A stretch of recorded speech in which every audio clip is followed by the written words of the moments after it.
welcome to another edition of Conversations of the Heart. As always, it is your boy Tito.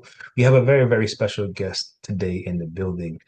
We have here Utkarsh Narang, who is a learning consultant and executive coach, facilitator, content creator, who is based out of Melbourne, Australia. He also curated this amazing, amazing journal that we're going to talk about later. But it's called, the Ignite Life Journal.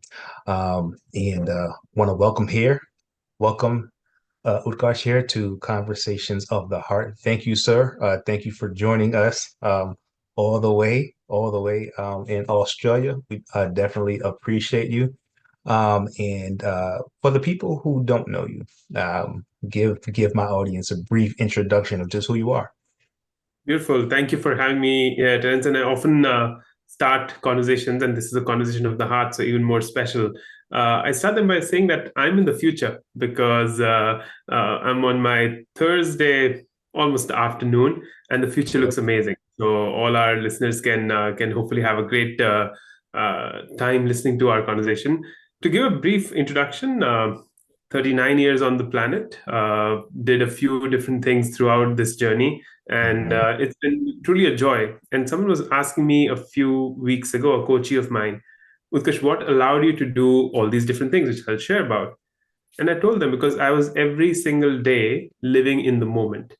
It was not about that I'm going to secure a future for myself, but it was more important for me to have a good time, serve my purpose, and have a lot of fun while creating the life that I wanted. And so the journey started as a physiotherapist or physical therapist, as they call it in the US. Mhm. Did that for about 7 years, had three clinics in Delhi, India, till when I started to feel like, how do I touch more lives? How do I have an impact globally? Because with physical therapy, you have to be present to the person or the person who's going through the pain to help them. And so I started networking, met a professor at Columbia Business School in New York, said, Mhm. hire me. And they're like, Utkarsh, what will we do with you? I'm like, we will figure it out, but just trust me and hire me. And they were very grateful that they did. Spent about 8 years with them, Terence, filming, editing, sales, operations, raising the team, all of that. Thoroughly enjoyed that 8 year experience. But Mhm. then the pandemic came about when the world changed again. And during that time, I realized that there are so many people who are unable to embrace the fear, and the Mhm. fear paralyzes them. So why not explore becoming a coach and supporting others across the world to embrace the fear and then live lives with courage. So that's who I am. Live in Melbourne. Two boys, 14 Mhm. and 10, one wife, and yeah, it's a joy. It's a joy. Wonderful, wonderful. Thank you for that. And yes, embracing the fear is so important in life, right? I mean, you kind of feel the fear and you do it anyway, right? You make the jump, you make the leap. And this conversation is really a lot of it is it's geared towards transition, right? The ups, the downs, and the all arounds of transition and what that could look like for everyone, you know. And you made a big transition, right? From Delhi, right? India, right? And and now you're in Australia, right? So walk me through that process of that shift, right? Because you went to New York, you worked in New York, right? You know that, and that's a transition. I mean, if you never lived in New York, you don't understand what I'm saying. I'm born and raised. Urgash has lived there. We know what that What? is. It's a different beast. It's a different animal, right? And that is a big transition too, right? And now you're in Australia. So that's a lot of different transitions. So what brought you to these different times of transition? Yeah, I think it happened over time, Terence, but I think the muscle that got developed through that whole experience is that it's a growth mindset. And if I were to ask you, Terence, what's the time right now? Can you answer that question while we're recording this? Yeah, yeah, it's 5:05 p.m. 5:05. 5:05 p.m. on a Wednesday, beautiful Wednesday for you. Hmm. The next question that comes up, Terence, is what will you be thinking in about 16 minutes from now? Can you predict the exact thought for me? Uh, Probably not. Um, I'm kind of moving and shaking, as I go. Absolutely. Absolutely. And aren't we all? Aren't we Hmm. all just moving and shaking as we go? And so if we cannot predict the thought that's going to come across our mind about 16 minutes from now, then Hmm. who are we to try and predict the future? And with Mm, that thought, Terence, throughout this journey, it's always been, let's explore what else is possible. Let's mm, explore. Every time we would, my wife and I, we've spoken about this a few times. What made us change continents at 38 with two kids who were at that time 12 and 9? Because it could have gone really really south, and it could have been a difficult time for us. But every mhm, time my brain asked me, Utkarsh, what if you fail? What if you go bankrupt? What if you don't do anything right? What if mm, the clients that you work, what if you come on to this podcast with Terence and no one wants to listen to you? What will happen then? I tell my brain, why don't you shut up? Because mm, what if we succeed? What if we have a great conversation? What if, because of this conversation, someone who is listening to this podcast takes that first step, becomes a mm, little bit more courageous, and then mhm, what? So that thought, Terence, always allowed me and my wife and us to to see what else is possible. So that's how the journey has evolved over the years, from Delhi to the US to now Delhi to back to Australia. Hopefully, now we're at a stage where we hope that for the next decade we can be here or maybe more. But who mhm. knows what's in the future? Because the future is a man-made concept. Man, I love what you said there. And the one thing I know about transition, Yeah, um, one of the things that's hard about transition is family, right? yeah, I think it's hard to move away from a place where you were born and raised. Hard, right? For most of us, right? So for some people it could be easy, but for a lot of us, it's a hard transition because you have your friends, you have your family, right?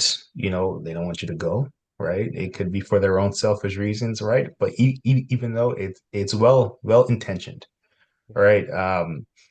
So how did you shake that, right? To say, you know what, I'm gonna go, right? Like Mm, like how did you overcome those hurdles? Because for a lot of people, those hurdles will mhm. stop them Yeah, from transitioning into yeah.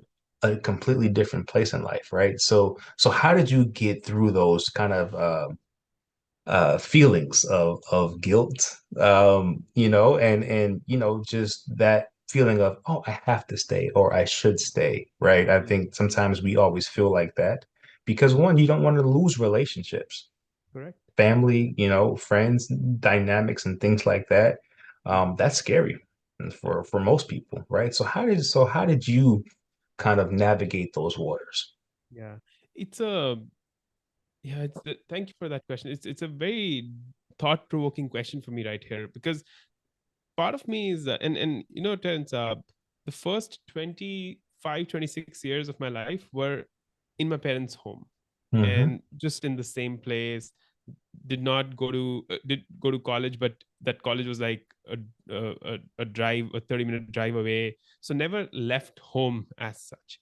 And throughout that process, I was attached to my room. I was attached to my belongings. I was attached to the books I had. I was attached to the the slam books that, or the WWE cards that I collected over years. Everything was so precious. Yeah. But as this journey evolved, I realized that everything that's very precious, whether it's relationships or whether it's materialistic things, you really cannot control them, and you cannot Mm, really stay attached to them, because if you do, then it can also limit how you can be or what you can mm, be in the future. So over the last now 15 years, I've now gone to the other side, as I call it. And what that means is that I've started to be detached from what I have and the mm, relationships that I have. And that does not mean that I'll not serve those relationships well. I love mhm, my parents who are back home in India. I get to mhm. travel to Delhi and see them. They were here in Australia for us, with us for a couple of months, our friends and everything. And technology allows us to still, in beautiful ways, stay connected with each other. Big, But big thing. ultimately, I don't control certain things. Mm, If and just this thought that's coming to me right now, my children, they're at school right now, and I hear horrible news that happens in the US so many times, and it just makes me emotional to even think about it. That mm, imagine there's a shooting at a school. Mm-hmm. And what if a parent loses that child? Mm. Can there be a pain that's larger than that? I don't think so. No. But can the parent do anything about it when it happens or when after it has happened? I don't think so. And so that now over the years is making me feel that we're so attached to things that they end up holding us back. You Mm. serve people, the relationship, this conversation between you and me, this conversation that the listeners are listening to. Let's do our best in this moment Mm. to serve whoever we are serving. But as soon as the next moment comes, then let's start to serve that moment. And I know it Mm. sounds very meta. I mean, meta not in terms of Facebook meta, but Mm. like fluffy and over the Right. top. But it's very easy to implement, because then Mm. all you're saying to yourself is, if I do my job from 9 to 5 or 9 to 6 or whatever be that time, I'll be my best there. Then I go and show up to my family. I'll cook dinner. I'll do the best. I'll be a Michelin star chef in the kitchen. Then I clean Mm. that slab after I've done cooking. I'll be the best cleaner that's ever born on the planet. Mm. And that's how I think we need to live our life. It makes it much easier to go through these states. Mm. Interesting. And I love the fact when you said kind of serving the moments, right? I think when you kind of serve the moments, it keeps you one, it keeps you present.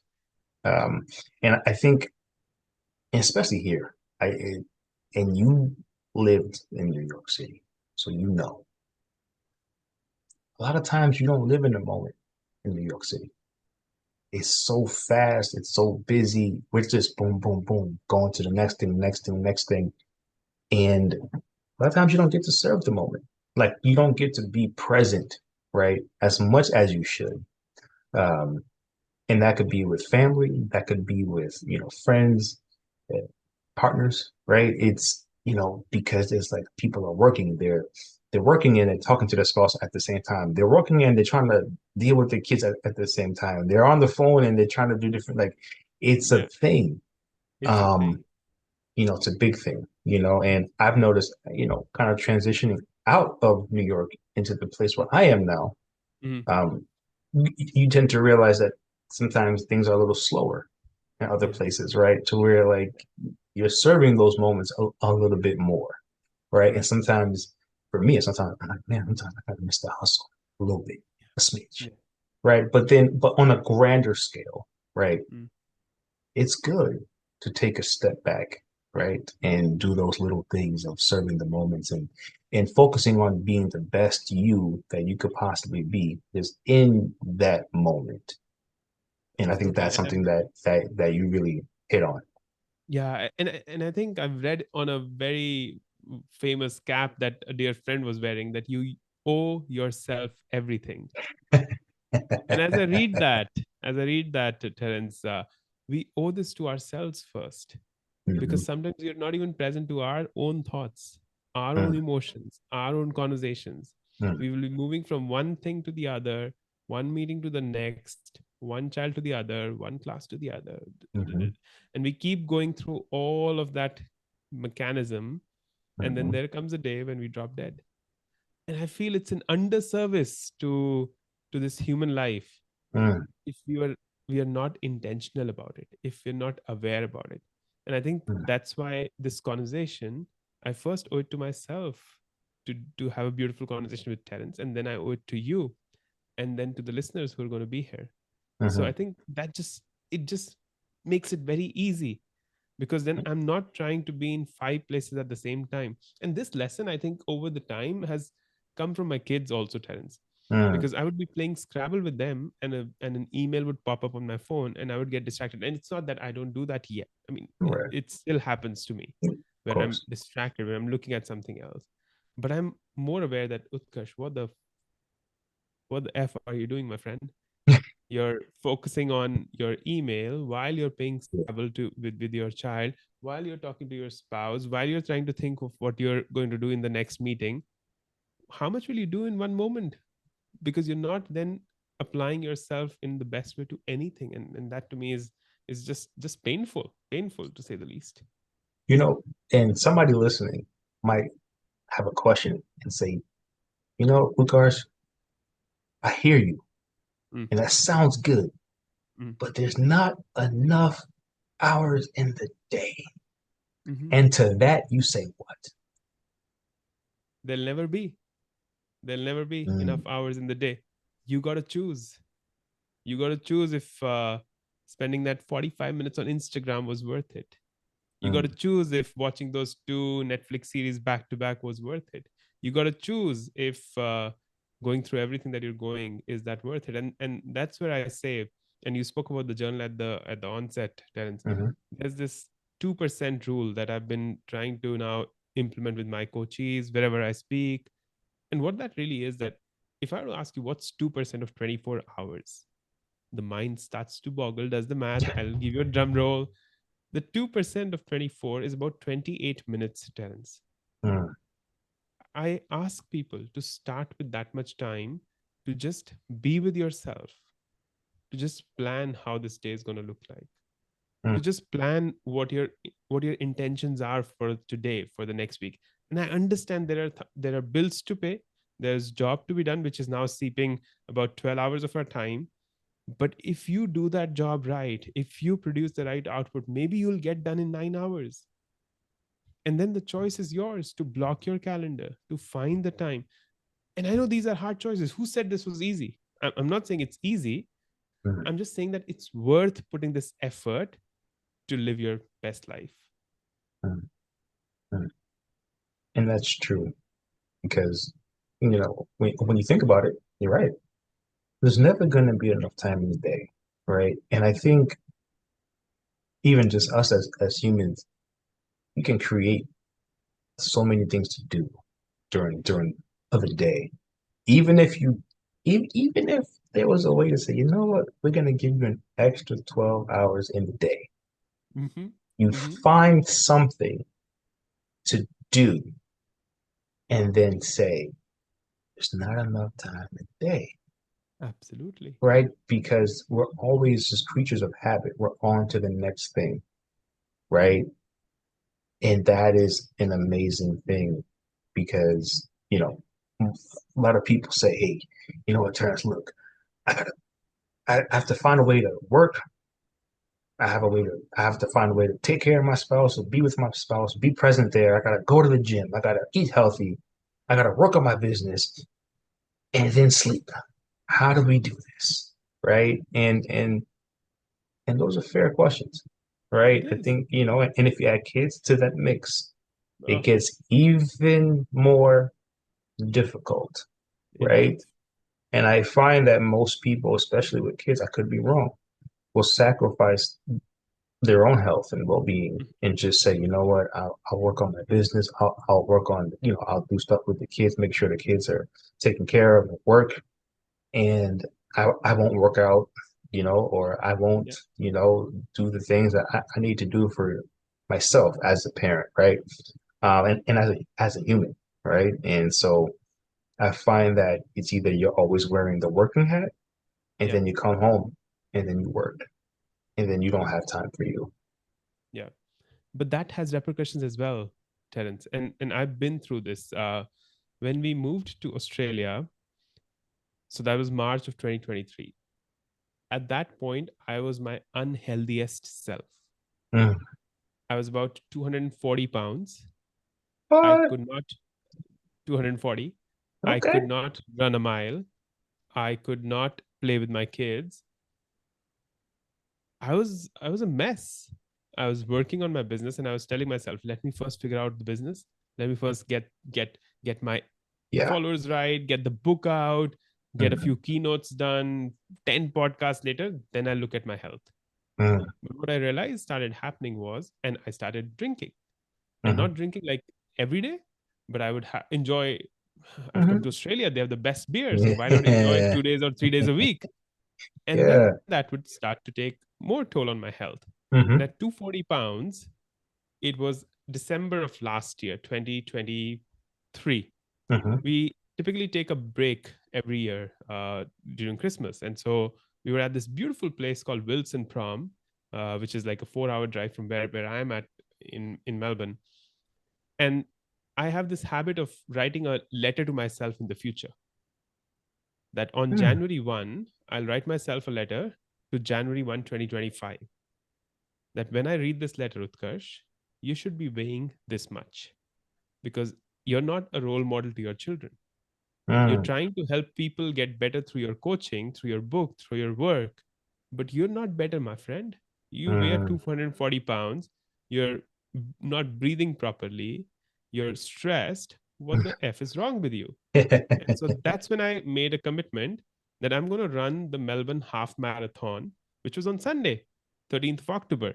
Wow. And so starting January 1, I showed up to the gym every single morning, every single morning, every single morning, every single morning. Today I weigh about 185 pounds. So I've lost about 50 pounds. I had my personal Congratulations. best in the half marathon. I completed in 2 hours, 9 minutes. And Wow. I can tell myself that I did not have the time. I was building the business. I was busy with new life here. In India, you have house help who would come to your house and cook meals for you, who would do your dishes. Mm. But in Australia, you have to do all of that on your own. Oh yeah. Similarly, in the US, you have to pick Yeah. up your kids to school.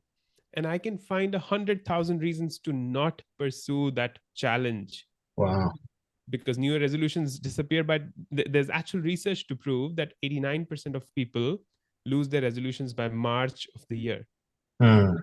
But you cannot let that happen if you're true about it, if you're serious about it. And so I'm not saying this to boast about, like, look at me, so amazing, I'm this and that. Not at all. What I'm saying is I'm a mere mortal. I feel pain, I get stressed. Yesterday I was in a coaching call with my coach, and I was telling him it seems I'm in a fucking loop. Mm-hmm. I start my day at 4:15, I end it at 10 o'clock, and there's something happening back to back. Yeah. I want to get out of this loop. Mm. And the only question they ask me is like, Utkarsh, what does it look like to be outside of the loop? And then I said, only 2 hours a week. If I can control that small little block on my calendar, I would feel that I've exited the loop. And that's it. So what I'm Mm. saying is that if you work on yourself, if you give yourself time, you can achieve anything, and you owe yourself everything. A beautiful cap that keeps bringing me back to this message. You, you know, one, congratulations on losing 54 pounds. Thank It's not easy. You know, it's a journey and it takes a good mindset. And how many months did it take for you to lose that? 10 months. 10 months. Yeah. Okay. That is not easy. That's like what, 5 pounds that's 5 pounds a month. And the Yes. one thing is the point of not giving up, because sometimes you may not see the results at first. Like, you know, losing weight is a thing, right? It is. It's a it's one of those things that's so frustrating Mhm.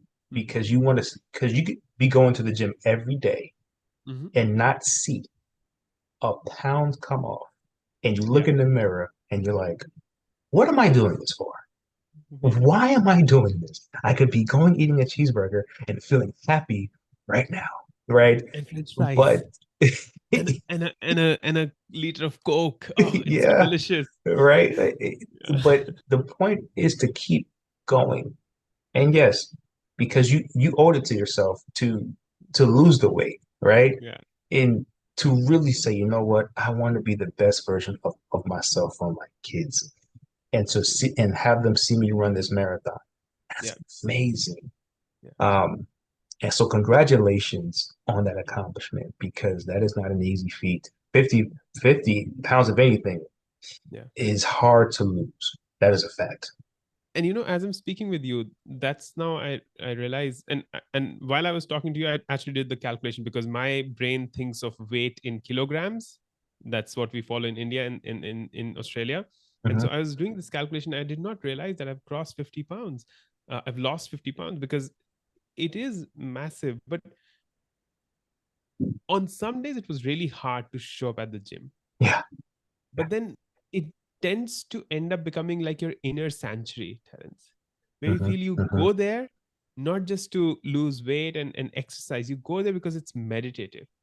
And I Hmm. think the core thing that our viewers and listeners can take away is, whenever you're trying to change anything about your life, change your job, change it from a business to a corporate job, a corporate job to a business, whatever change you're seeking in your life, write down why in one statement. Why do you want to do it?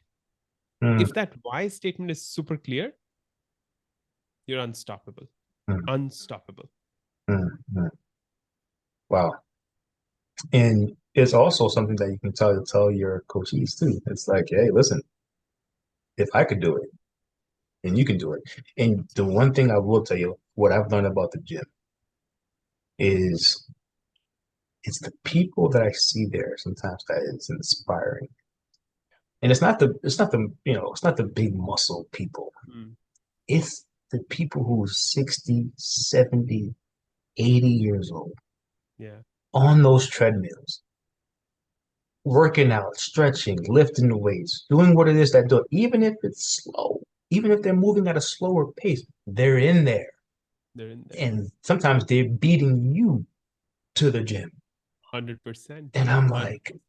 wow, Yeah, if they can do it, yeah, what is my excuse? absolutely. Right? Absolutely. And that sometimes when I go to the gym, sometimes I'm just like, oh, I don't want to be here. And then I see a sweet older lady Yeah. walk past me, right, and getting it done. And I'm like, okay, Yeah. okay, Gotta do it. Gotta message do it. received, right? And Thank you very much. the message is really received. And I'm like, Yeah, okay, get over it. Because if she can do it, you need to do it. Um, absolutely. and so, it's definitely a beautiful thing to see and experience. And and so with that, right, you went through a physical transition, but what about this mental transition, right? So when you're heavy, right, Mhm. and I know because I went through different bouts of super skinny, then I shoot up, right? You go through you go through a lot of different stressors and things like that, right, in life and grief and different things. Yeah. And a lot of times that's when I gain weight is stress and grief are my things, right? Some people lose weight when they stress. Mhm. I wasn't blessed with that. Neither was I. Neither was I. I gain weight when I stress. Yeah. Um, so what was that transition? Are you seeing yourself at 240 Yeah. and you're in one mentality at that time, stress and going through different things? What was that transition? What was that thing? I know you said, just being, you want your kids to see you. But what was that moment? Because everybody has one, that one moment where you said, I've got to transition out of this mentality. What was that for you? Yeah. I'm trying to exactly visualize that moment. I think more than a moment, it was a lot of different experiences, Terence. Hmm. There was not like a light bulb went Okay. on and then Okay. I'm gonna do it. It was just seeing my dad, who's now I think 70. God He's fitter bless. than I am. He can play lawn tennis for 2 hours, and he would beat me any day on that sport. Seeing him, my grandfather lived to be about 97 before he 96, 97 before he passed away. Wow. Those memories stay in your head as an adult. And I often say, however age we get to in life, whether I'm 39 right now, but there's this 5-year-old Utkarsh that's still sitting within me, that still wants to find joy, that still wants to paint the town red, that still wants to run on the green grass and do some beautiful mad things. And I think we owe it again to that 5-year-old as well, Mm, that you can still go out and do it. And I think that transition happened because as I was leading workshops for my clients, here I am, there are 30 people in the room telling them that you have to get better in this, you have to be better at managing people, you have to get better at your business and this and that. And look at myself, 240 pounds. Is that better? Is that the mm, best version of you? mm, I don't think so. And so, what I think changed this time, Terence, and I've tried to do this journey a few times where I would have wanted to get under 200 pounds. I would have tried this journey multiple times, but every time I was going towards a goal that I will get to 190 pounds and then I would have achieved my goal, and then I'm successful, and this and that. This time, I think what's different is that it's just habits. Mm, I have to show up at the gym because that's what brings me joy. I mm, have to exercise every day because it's making me feel better. mm. I'm not chasing a certain weight anymore because I can get to maybe 170 pounds, body fat further low. Absolutely, all of that can happen. But that's just the end product, the byproduct. Right. The end product is what I get every day by showing up at the gym and making myself lift those weights, win that final rep when I'm at 120 pounds on the 120 kgs. So that's 240 pounds on the leg press. I Mm-hmm. don't want to do that final press, but I will go with it. Mm-hmm. And just that small little victory that happens in the morning, I think just that energy carries through the day. And so that's what is more important now. And I think, again, you spoke about stress and anxiety. We often don't realize how strong a role emotions play in our ability to do anything, and that's what's important. That's that, to realize that is gold. It's precious.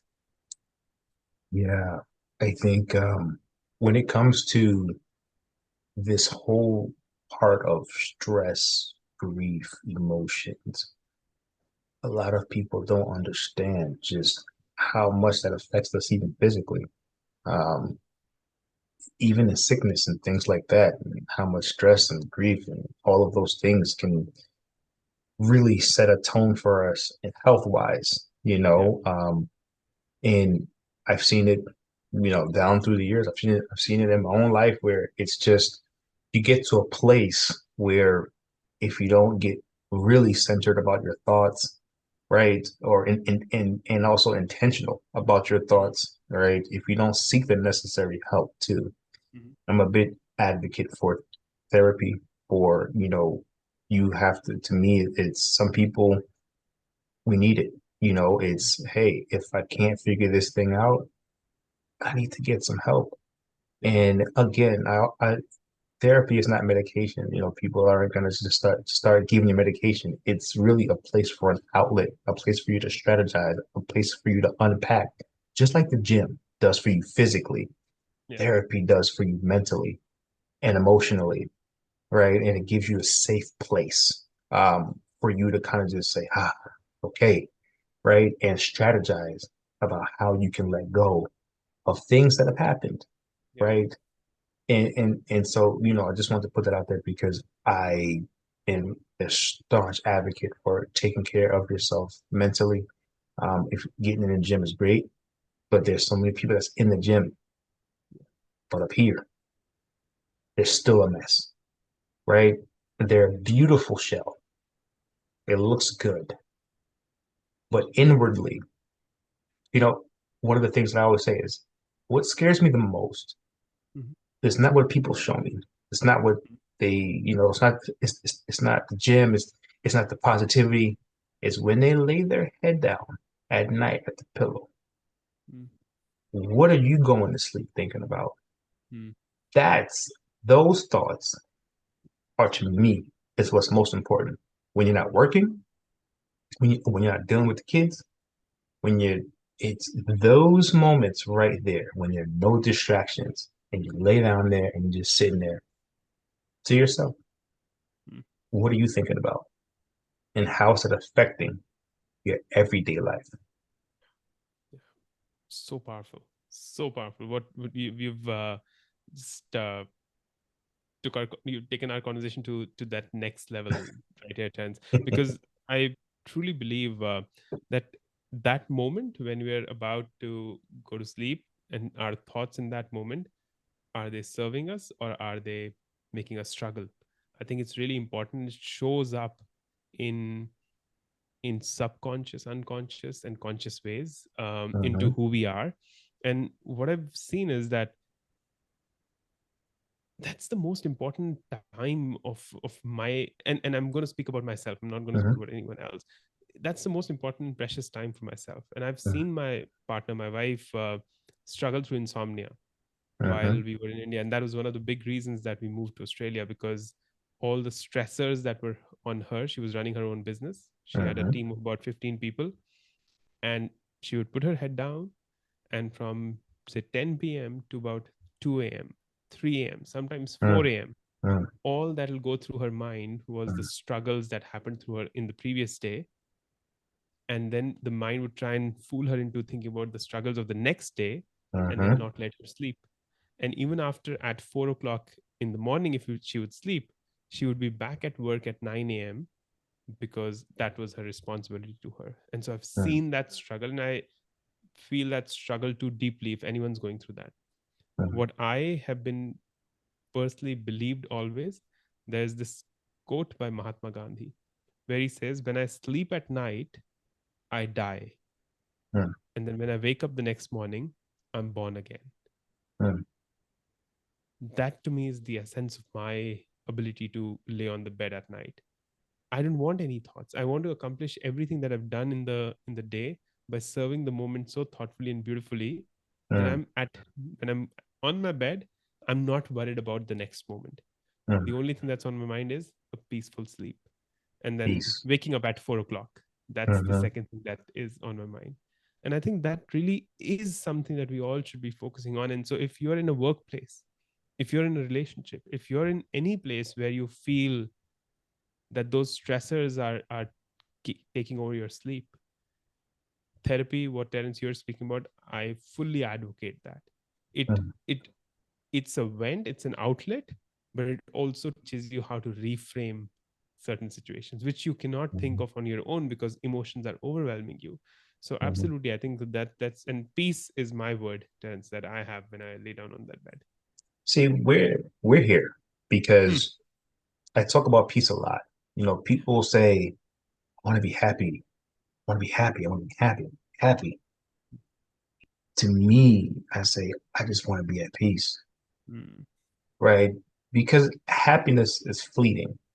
Hmm. Happiness is a feeling, right? It's something like you could be happy one day, or you could be happy at 1 o'clock and at 1:15, somebody done pissed you off. So Yeah. so now you're unhappy, right? But for me, it's about the peace that I want for my life because no matter what situation that I'm in, I want the peace. Even if it's unpleasant, there's still a peace there, right? Because people say, "Oh, I want to be happy in my marriage. Happy, Hmm. happy." A newsflash: you're not going to be always happy in your marriage.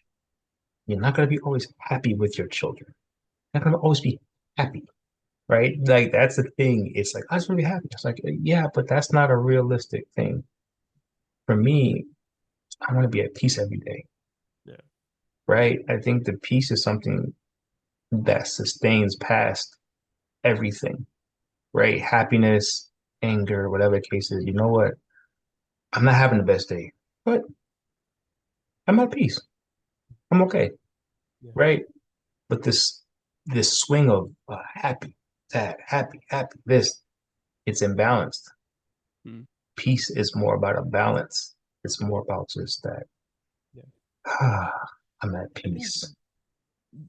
that's so powerful. But I think for me, Terence, and everyone will have a different road to take you to peace. But for Yes, me, and I want to bring in spirituality. sure. I think having faith really helps you be at peace, Hmm. because what that allows you to do is that yes, things are not perfect. Yes, there are challenges with my children, wife, work. Hmm. I want to achieve more. The expectations and reality both are wanting to shift, but I know that I trust this universal force, the power to reckon with, that Hmm. if I put in the right actions, the right results will happen for me. And so I have Hmm. this faith, this trust on something that's making this universe work. And you could call it God, you could call it the universal force, you could call it whatever you feel, but that Hmm. allows me to be at peace. So that's one. And second, I bring back that principle of non-attachment, Hmm. that with me stressing at night when I'm Hmm. trying to go to bed at peace, the stressing at night is not going to help me. It's not serving me. My mind makes me feel that by thinking all of these things at 10:30 p.m. at night, I'm going to solve something for tomorrow. But no, man, nothing's going to change, Utkarsh. For you to solve anything, you have to actually act. Hmm. And so, why do you think thinking is going to help? And so mm, that's where my peace happens. When I'm non-attached to what's going to come the next day, mhm, I'm focused on the peace while I sleep, and I mm, have faith and trust on this universe that it'll make it happen. mm. And the whole non-attachment thing, and I think that's really good because I think we're all attached to things, situations, people, right? And I think we're always drawing at straws because we're always looking for the next thing, right? You know, what is next that's going to happen in my life, right? I accomplished one goal. Now I'm not satisfied and I'm going to the next Mm, thing. I'm mm, attached to these things. I'm yeah, attached to the success. I'm attached to accomplishment, yeah. right? That is a big thing, being attached to accomplishment. Because if you're attached to accomplishment, you're never going to peace Yeah. because you're always Attached to a going to be on to the spouse. next thing. Correct. Attached to a spouse, attached to your child. Why doesn't my child behave the way I want them to behave? Why is my Mm, spouse acting like this? Why is the client not answering my email and giving me $1 million? You don't have to be attached to those things. mm, All you can be attached to is your action, mm, being your best in that moment, mm, being non-attached to the outcome. And it all comes from our spiritual book. I'm not sharing some rocket science here. mm, There's a spiritual book in Hinduism called Bhagavad Gita. One of the mm, big principles that it speaks about is Utkarsh, be, and I'm saying Utkarsh, but Utkarsh, be non-attached to the outcome, because the mm, outcome is not in your hand. The only thing that is in your hand is to choose between action and inaction. mm, And if you choose inaction, then there's no outcome.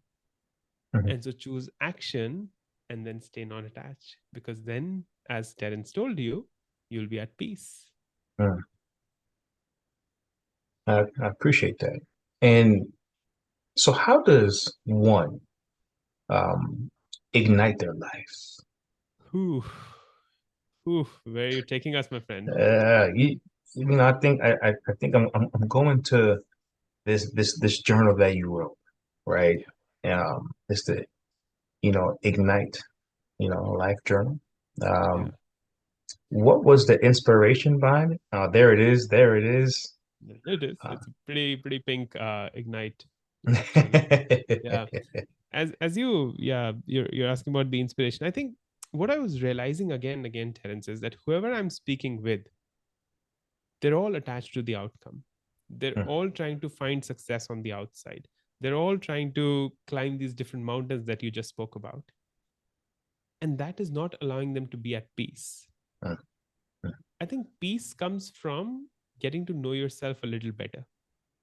And it's a long journey. There's no, there's no finishing line of this half marathon. mm, You keep running, you keep going, you keep walking, you keep striving, you keep falling, you keep learning, you keep walking forward. But if throughout that journey you know yourself a little better, you'll be able to do better. And what I mean by that is that if people were to pick the journal up, it's available on Amazon, wherever you want, search Ignite Life Journal, please you'll pick it find up. it. Yes. Pick it up. What it says is that first you got to identify what your set of values are by which you live your life. My set of values, Terence, are discipline, excellence, freedom, growth, and love. Mm, I'm present here to you, to the listeners, with a lot of love. I joined this call 30 seconds before time or 10 seconds before time because I wanted to be on time, because discipline is important. mhm, I'm going to try my best and be as excellent as possible in this conversation. I have the freedom to speak my heart out with you because it's a conversation of the heart. mhm, And growth is hopefully both of us and our listeners will go through. So, in any moment, the five values end up guiding me. They are my mm, anchor, they're my guiding light. mm, They allow me to be flexible yet static at the same time. They allow me to grow yet serve at the same time. So mm, once you figure out what your guiding light is, what your guiding principles are, then the next steps become much easier. Peace becomes much more conceivable in your mhm, reach, if I were to mm, say that. And the journal takes you through about 180 pages of activities and questions and exercises that help you understand the 2% rule, who you are at your core, what are your values, and then how do you build a better life for yourself.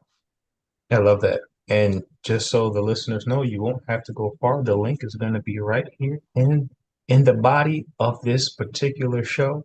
And all you got to do is go in the body and click the link, and it's going to be Easy. right there for you. Very easy. I make it very easy for you.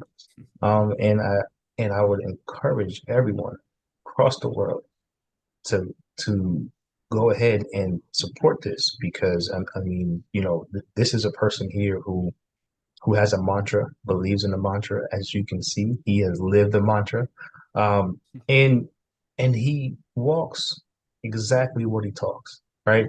And the one thing that now you didn't say this, but the one word that I view with you is accountability. And back when you said, you know what, I'm coaching people. I'm going out here, I'm putting my all out. I'm doing these engagements, speaking engagements and coaching and putting all of my heart and soul into other people. But wait a minute, what about me? Yeah.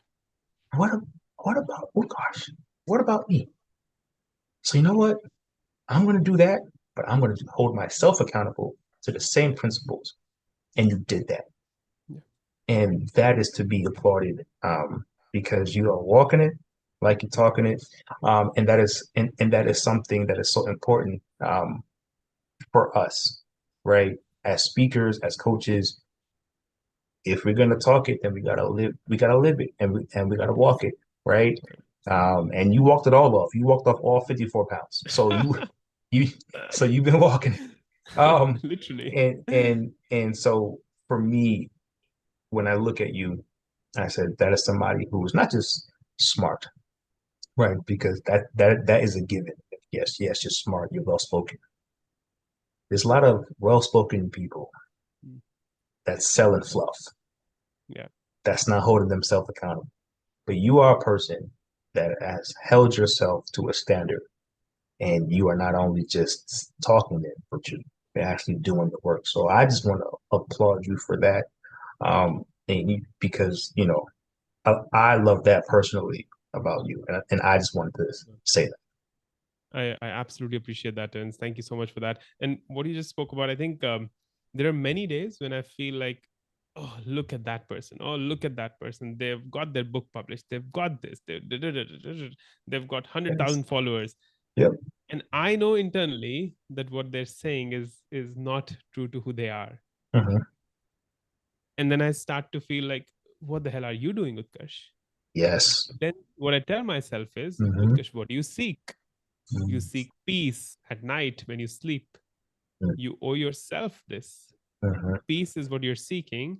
It'll not come by comparing yourself to others. It'll come only by working on yourself. Mm-hmm. And that's what you got to do. You got to compare yourself from January 1, 2024 to January 1, 2025. And that's where peace will come from. Because you would have grown as a person.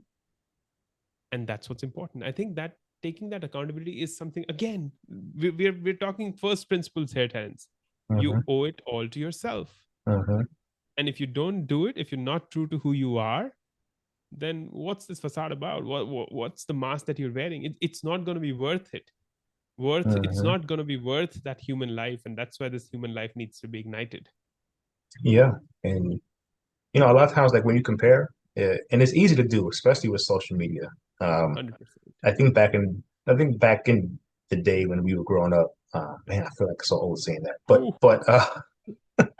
but back when we were growing up, Yeah. we didn't have a lot of that, social media and stuff. So we didn't have a lot to compare it to.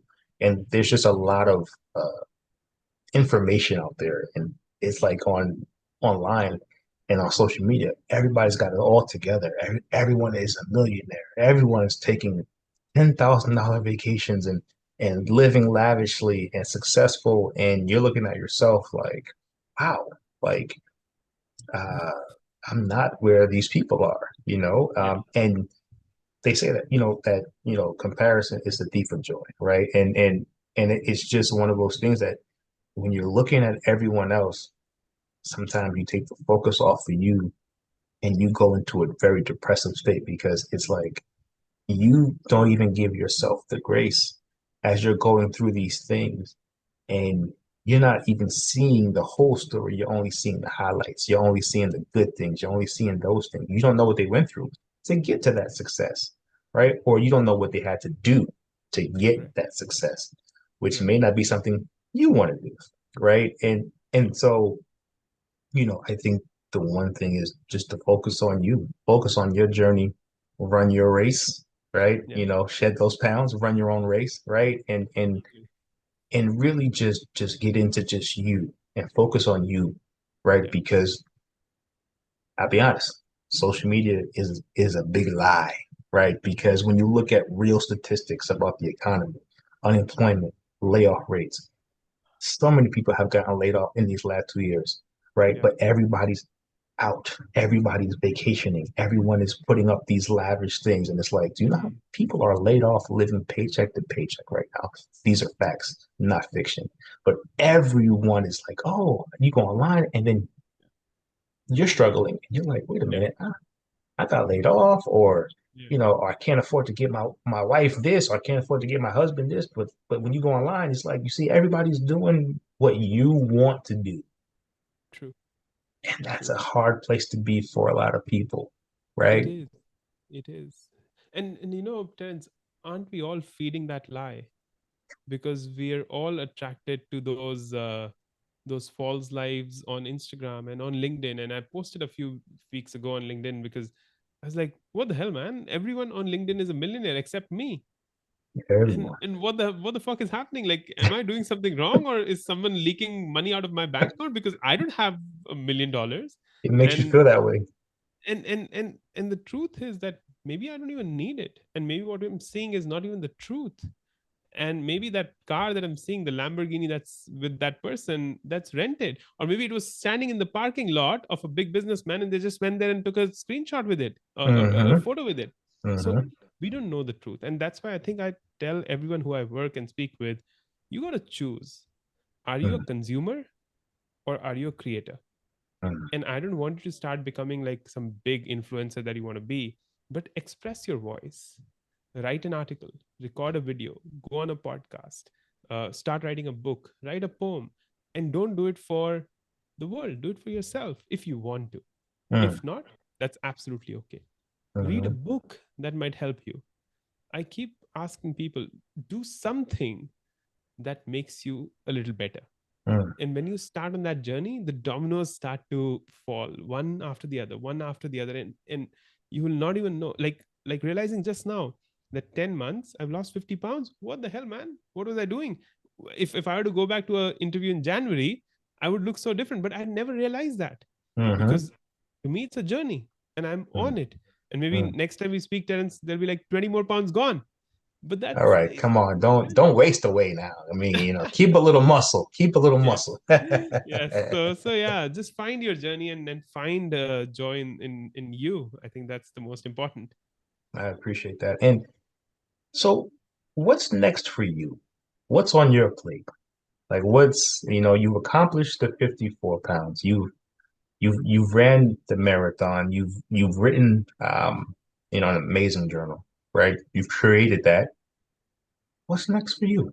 $1 million, man. $1 million. Let's bring them on. Let's bring it on. Yeah, I like that. That's what I'm manifest. But since we were speaking about that, that is the first thing that started to pop up. I think what's next is I think there's a lot more that I want to do and serve. Uh, I gave a TEDx earlier this year, Terence, which was about fear. How Congratulations. fear is thank you fear is not something that we need to kind of box and put it away in a locker and throw it into the depth of the ocean, but fear is something that we need to embrace, and we need to learn how to use the fears to bring us to courage and allow us to do action. And I think I really, it's been on my mind. I've started with a few like ideas and structure. A book on fear needs to be out in the world, Mm-hmm. hopefully next year. uh, Mm-hmm. Part of me wants to go on a tour across Australia Mm-hmm. and speak at different locations to allow people to really choose what they want to, and then have that open conversation with themselves and come beyond the fear and live their full lives. I think that's something that's on my mind. And then yeah, just finding joy in raising two boys, playing basketball with them, having walks with my wife, going on hikes, and finding joys in these conversations that you and I are having, Terence. And I think that is most important. And I often think about this, that if people were to go into the last 20-25 podcasts that I've done, they'll, out of the 20, they'll on 5 see this t-shirt on, because I owe like 7-8 t-shirts, all Uniqlo, Mm. one brand, 7-8 different colors. I keep repeating those colors, and Hmm. I don't need to owe more than that, because that's more than enough. We have a washer and a dryer that cleans the t-shirt to for me to be putting it back again in a week's time. So I've tried to keep life as simple as possible, Yeah, and that's what I'm going to spread the word on an ongoing basis. I love that. And I look forward to, seeing you grow and seeing the millions. Um, so before we get out of here, um, just give the people, the listeners, any kind of nugget or tidbit of information of positivity. Especially there's a lot of people out here who suffering in silence, you know. So what would you tell them? Don't suffer. This life is too precious. I understand where you are right now, what you're going through. We all go through that. Uh, but there's the tunnel that you're in right now. It's beautiful. There'll be daylight again. Seek help. Find someone who you can talk to. Find a coach, a therapist. Buy the book if you want to. Look Mhm. at content that helps you move forward. And with action, uh, everything's gonna fall into the right place, and the universe has a plan for you. Keep going. And if you want to reach out and have a conversation with me, I'm on LinkedIn. Terence is smart. He's gonna put all the links in the show notes. Yep, But yeah, it's a beautiful life. Make it one that you're proud of, no one else. I love that, and there's nothing else left to be said. Actually, one more thing. Tell everyone where they can reach you and how they can get in contact with you. Awesome. So LinkedIn is the best place. I manage that on my own. So reach out to me on LinkedIn, send me a message, friend request. Let us know that you met us in on the Terence show.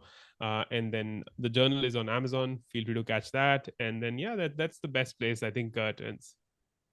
Wonderful. Well, I really appreciate you joining the show. Thank you for taking the time out of your busy day out there in Australia, one day ahead of us. Definitely appreciate you for taking the time out to put your words out there, your expertise. I really appreciate it. I know our listeners are going to be blessed and grow from it. Thank you so much for blessing us with your gifts. And you are welcome anytime on this show. Um, and this has been another edition of Conversations of the Heart. As always, from Voice and Tell, we will see you next week. Peace. Beautiful.